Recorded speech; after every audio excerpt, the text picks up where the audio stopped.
A brief content warning before we begin. The case of the Invisible Man contains sound effects such as gunshots, sirens, and doors slamming.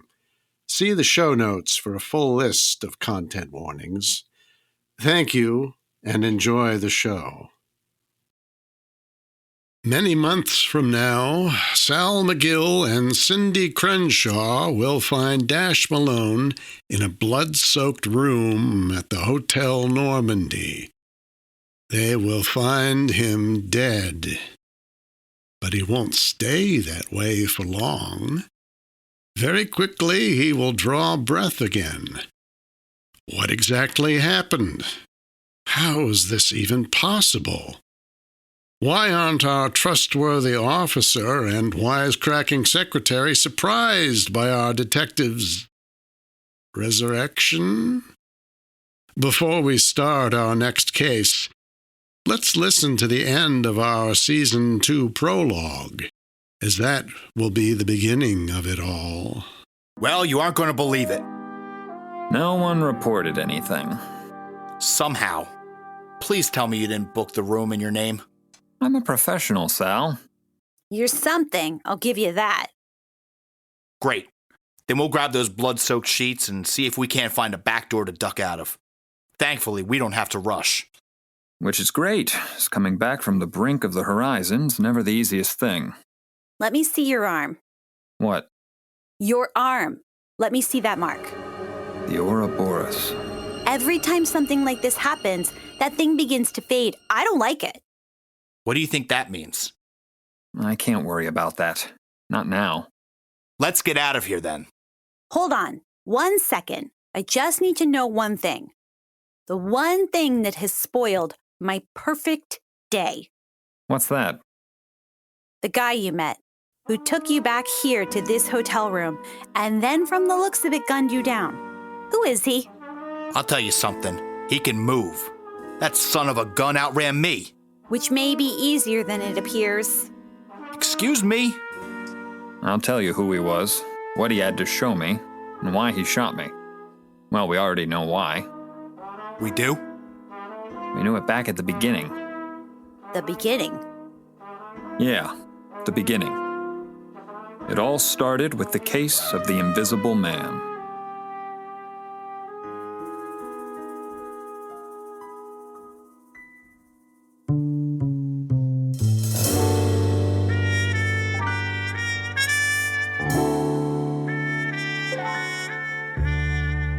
You are listening to Dash, the Case of the Invisible Man.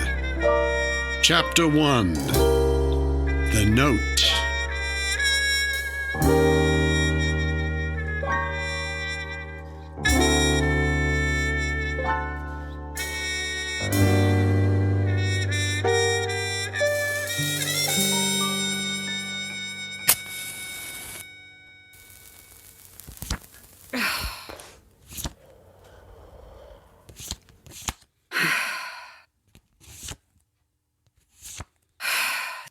As you can see, Mrs. McCrosson, the pictures don't lie. This is not at all what I was hoping for, Mr. Malone. Not at all. I'm quite disappointed, dejected, and distempered. That's a lot of things to be all at once. Oh, I do say. Do you? I do. And I've got plenty more to say. Mrs. McCrosson, the news of one spouse committing infidelity is a bitter pill to take. I understand. What could you understand about any of it? You're a homosexual. I'm aware of that, as is most of Los Angeles. You couldn't possibly know what goes on between a husband and a wife. Look, I am just trying to... You know what I'm trying to do? I'm trying to figure out what happened here. I wouldn't presume to know. What on God's green earth did I hire you for, then? Hold on there a second, lady. You just said... I hired you to find out what happened. I believe these pictures say it all. They say nothing. You hired me to find out where Mr. McCrosson was going every day, and these photos show he was headed for the plaza. Well, obviously. Into the arms of that brunette there, day after day after day. Some private detective you turned out to be. This isn't Mr. McCrosson at all. That is your husband, is it not? Well, of course it's my husband, but Mr. McCrosson is a dog. He's... What? My husband is a doctor. We refer to him as Dr. McCrosson. Every day he steps out with the dog for hours-long walks. I knew where he was headed. But where was the dog this whole time? Where does he go every day? It's a scandal. you said... I thought... You private eyes are all alike. Oh, wait a minute.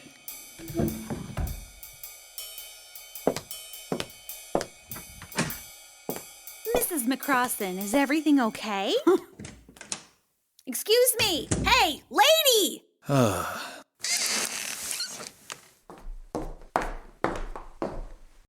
My wisecracking secretary, Cindy Crenshaw. Tell me you got the check. That's your job. I told you. She said she'd only give it to you. She said she wouldn't give a check to another woman. How was I supposed to know she'd storm out of here like that? I can't believe you.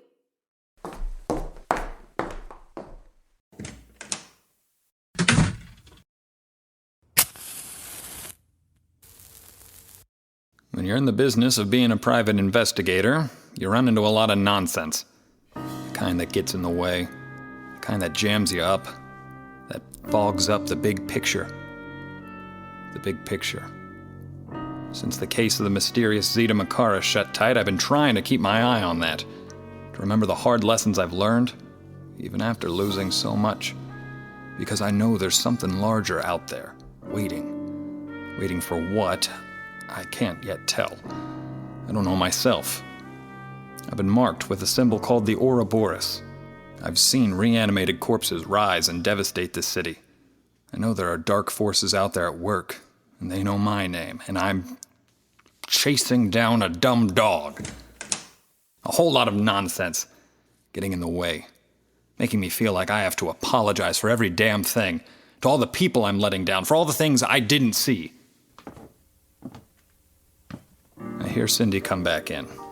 I can feel her standing in the doorway, just looking at me. My back is towards the door. I can't even face her. Cindy, I'm sorry. I should have gotten the check from her. You told me to. Everything's been fluey lately, you know that. I don't need to tell you.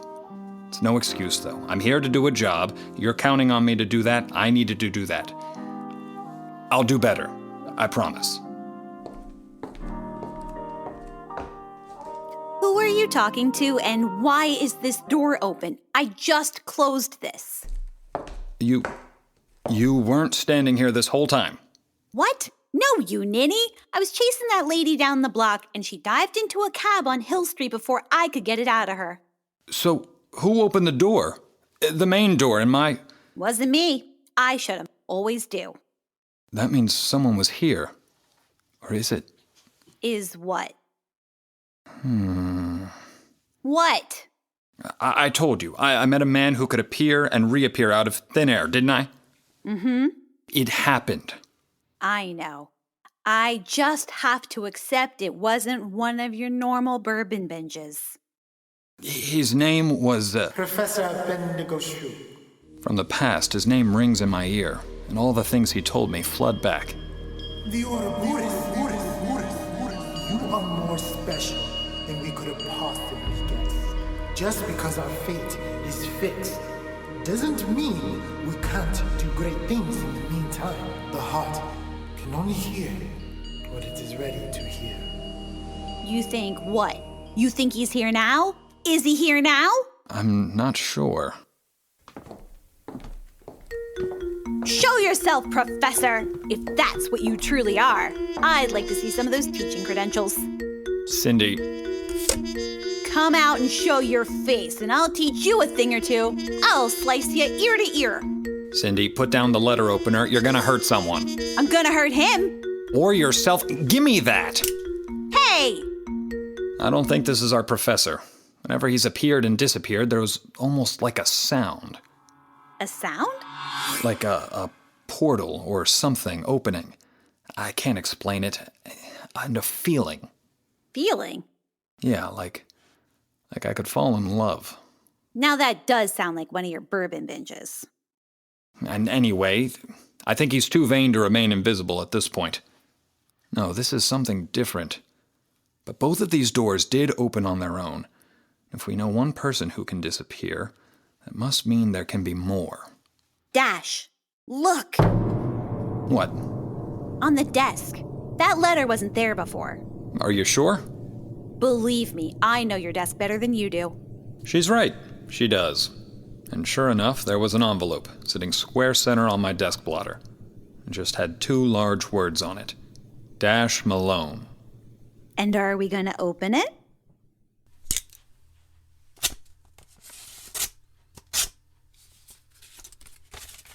It's just a piece of paper. Usually what's in an envelope? What does it say? Dashiell Malone, I apologize for contacting you in such a strange and unusual manner. However, time is of the essence, and I'm in grave danger. You may be the only one who can help.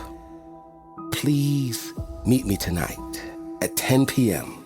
near the La Brea Tar Pits. All will be revealed then. Sincerely, a friend in need. Well, that's not ominous at all. Not in the least. Going there tonight is obviously the most dangerous thing you could do. Obviously. Which means you're obviously gonna do it, aren't you? Obviously. Obviously.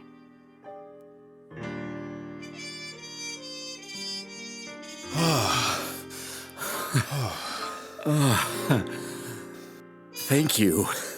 Yeah, don't mention it. All the same. I'm gonna wash up. I can't stay much longer. Gotta be someplace. Business or pleasure? What's it to you? Just making conversation. I've been making that a lot lately. Is that a problem? Maybe so. Sorry.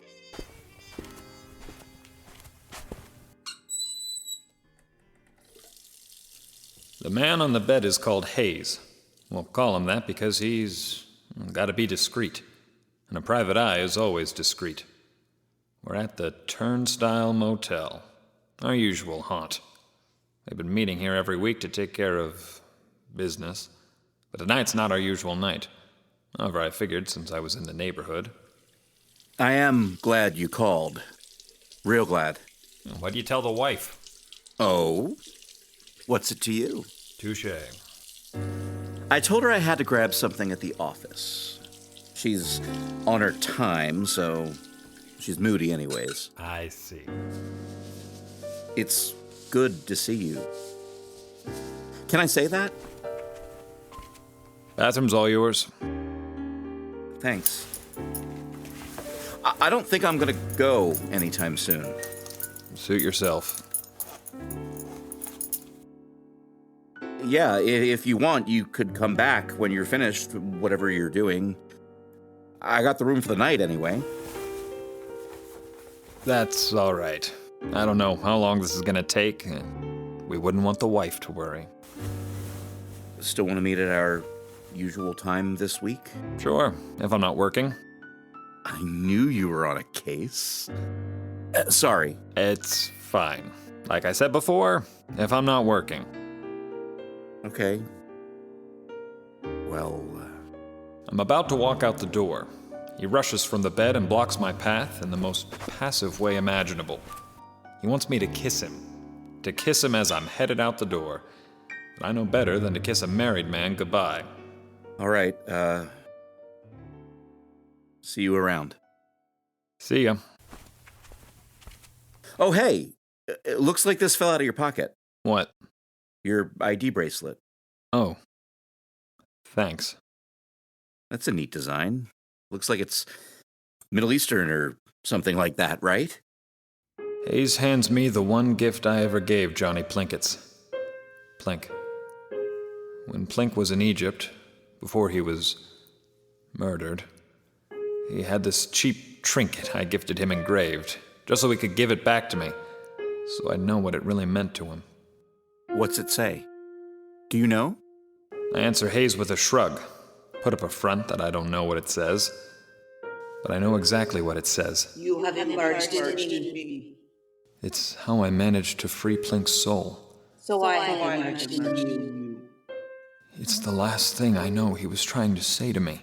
You gonna take it, or...? Haze has been standing there, trying to hand it to me. I shake my head a moment and take it from him. But as I do...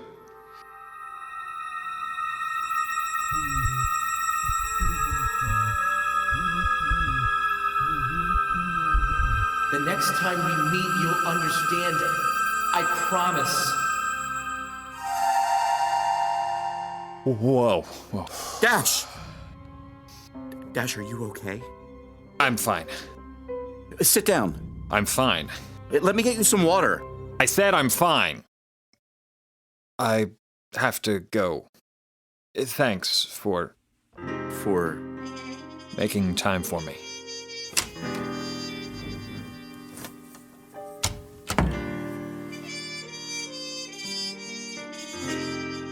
We will continue with this week's episode of Dash, the case of the Invisible Man, after this commercial break.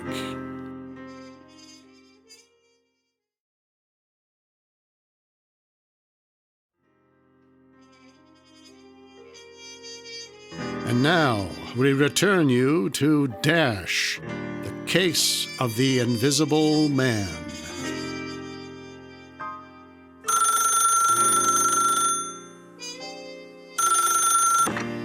Hello? Hi, Becky. It's Dash. Malone. What do you want? Just calling to see if Sal's at home. My husband works very late hours. I thought you, of all people, knew that. I do. They've just been moving his beat around so much it's hard to keep track. He shouldn't be out late at night walking a beat. He ought to be a lieutenant or captain or something more than he is. Not gone, leaving his wife alone for days and nights at a time. You know who he has to thank for that, don't you? I'm sorry. I shouldn't have called. No, Dash Malone, you shouldn't have. You shouldn't have called at all.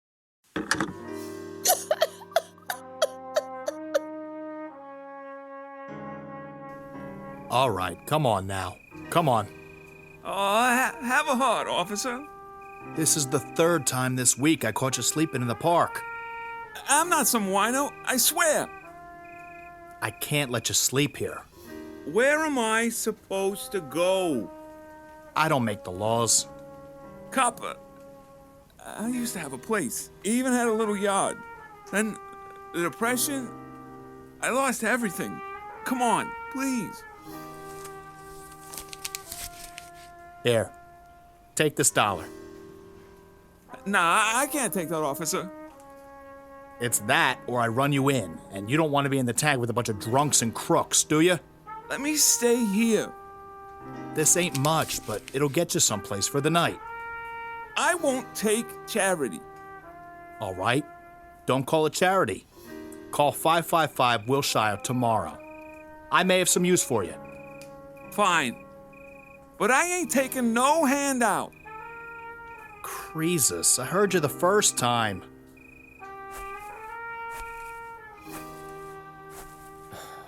You're welcome. Officer Sal McGill, my inside on the police force. How long you gonna stay in the dark there, buddy? And a friend. You're starting to give me the creeps. Sorry, pal. Didn't want to intrude. I was just making sure you were okay. I don't get any kind of backup on this beat. It doesn't mean you couldn't use it. I guess. Doesn't mean I couldn't. What's going on? Take a read. Just showed up today. Who sent you this? Just appeared out of thin air on my desk. Out of thin air? Cindy didn't... She never saw it before. You think it's... I don't know what to think. Ever since the museum, everything's been quiet. I hate to say it, but it feels like it's too quiet. Almost like something's out there, waiting. I got no choice but to react whenever it decides to pop up. You think this is connected? I couldn't tell you, but I could use my pal. Look, It's all right, pal. I got it. As you know, I'm no stranger to facing queer and unusual circumstances on my own. Thanks for understanding. I had to track you down here. They move me around so much anymore. I never even know. I called Becky. You called? Yeah, I should have known better. You'll just upset her. I'm sorry. Things have just been busy. They've been busy. I see that. I know you're looking for backup tonight, but I can't, buddy. I just can't. Hey, I understand, Sal. Be careful. Please. Me? Careful? Yeah. I should know better.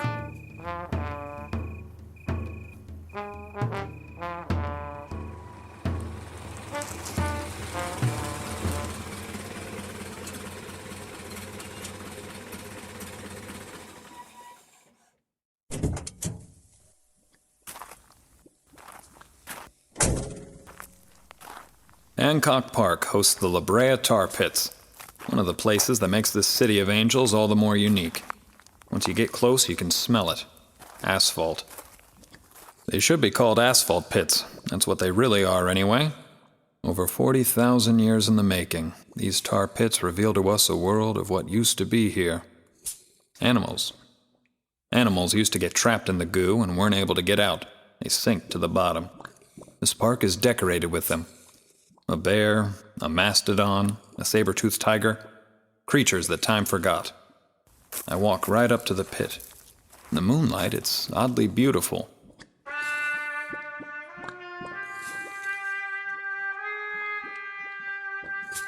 And then, close by, I hear a trumpet playing a sad tune.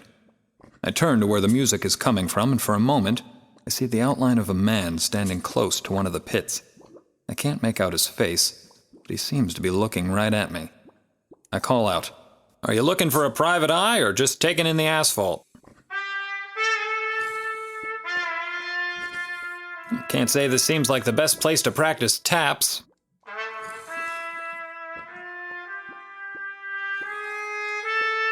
Dash Malone, you looking for me? And then this man in the shadows disappears. Hello? Hello? That can't be good. That can't be good at all. Stepping into the moonlight, in full view, is a large, hulking thing. There's something dead about it, even though it moves at a rapid pace. I want to call it a man, at least human, but it's not. What it is approximately 8 feet tall, moving right towards me, and looking like it wants nothing more than to rip me in two. I do what any sensible person would when a behemoth is crashing towards them with murder in its eyes. I try to reason with it. Now, look there, friend, why don't we try and slow things down and chit-chat for a few? The thing picks me up like a rag doll and throws me at the edge of the tar pit. Oh! I reach for my revolver in my coat pocket, but before I could,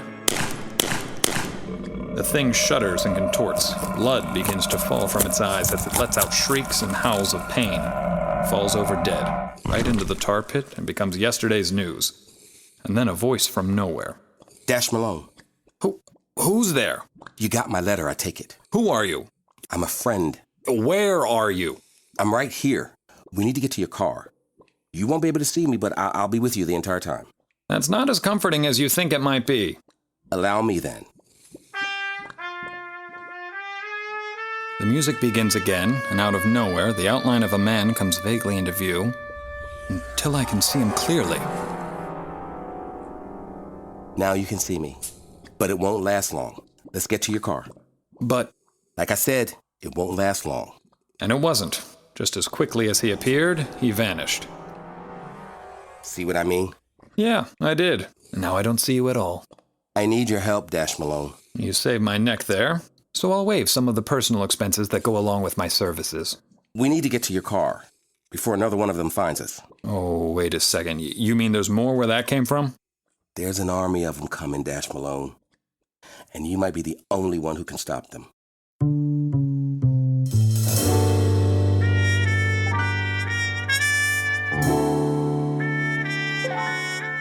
You have been listening to Dash, The Case of the Invisible Man, starring Jared Calhoun, Sara Luciano, J. Mazzola, Thomas Robert Irvin, Walter McCready, Cathy Mostek, Shauna Massad, Leigh Jacobs, Christopher Tolomeo, Joel Gerlach, and Carlos Jiga. Written and directed by Dave Ebersole. Sound design by McCrosson. Music by Christopher Tolomeo and McCrosson. Cover art by Vinny Rico. Executive producer McCrosson. Dash created by Dave Ebersole and Delia Gable. Dash the podcast is a Light Booth Blackout production. Thank you for listening. I'm John Barker. Until next time, keep your eyes peeled. Once you know what to watch for, you always know there's more to the story.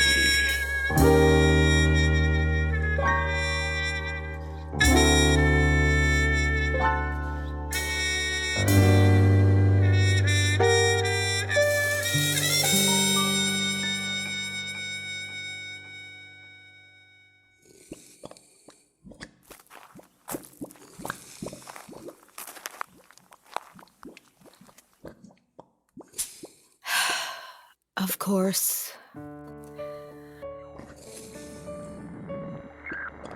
Dr. Terrameridian, do you copy? Yes, Scorpion? Did our soldier find the target? He's a lump of tar at the moment, so I doubt it. Failed, just like the others. So our invisible man is still on the loose. And now the detective is involved.